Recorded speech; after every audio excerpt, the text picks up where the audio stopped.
গণযোগাযোগ অধিদপ্তরে নতুন করে নিয়োগ বিজ্ঞপ্তি প্রকাশিত হয়েছে, যেখানে আপনারা বাংলাদেশের 64 জেলা থেকে ছেলেমেয়ে সবাই আবেদন করতে পারবেন। আজকের এই ভিডিওতে গণযোগাযোগ অধিদপ্তর নিয়োগ সংক্রান্ত সকল গুরুত্বপূর্ণ তথ্য আপনাদের মাঝে উপস্থাপন করব।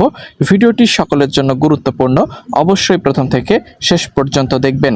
এখানে দেখতে পাচ্ছেন 14টি ক্যাটাগরিতে নিয়োগ বিজ্ঞপ্তিটি প্রকাশিত হয়েছে, যেখানে নিরাপত্তা প্রহরীর ক্যাটাগরি রয়েছে, অফিস সহায়কের ক্যাটাগরি রয়েছে, দেখতে পাচ্ছেন আপনারা এখানে এপিআই অপারেটর রয়েছে, সহকারী sign operator, flute player, motor mechanic থেকে শুরু করে এখানে দেখতে পাচ্ছেন আপনারা সকল ক্যাটাগরি পর্যায়ক্রমে উল্লেখ করে দেওয়া রয়েছে এবং এখানে কোন কোন ক্যাটাগরিতে কতটি শূন্যপদ রয়েছে এবং শিক্ষাগত যোগ্যতা এখানে পর্যায়ক্রমে উল্লেখ করে দেওয়া রয়েছে। গণপ্রজাতন্ত্রী বাংলাদেশ সরকার গণযোগাযোগ অধিদপ্তর তথ্য ও সম্প্রচার মন্ত্রণালয়, দেখতে পাচ্ছেন এখানে আবেদন শুরু 1 জুলাই 2025 থেকে 28 জুলাই 2025 পর্যন্ত অনলাইনের মাধ্যমে আপনি আবেদনটি করতে পারছেন। এখানে দেখতে পাচ্ছেন application form, click here to apply online, এই বাটনে ক্লিক করে আপনি এর যে কোনো ক্যাটাগরিতে অবশ্যই অ্যাপ্লাই করে নিতে পারবেন। তো এই ছিল মূলত সার্কুলার তথ্য।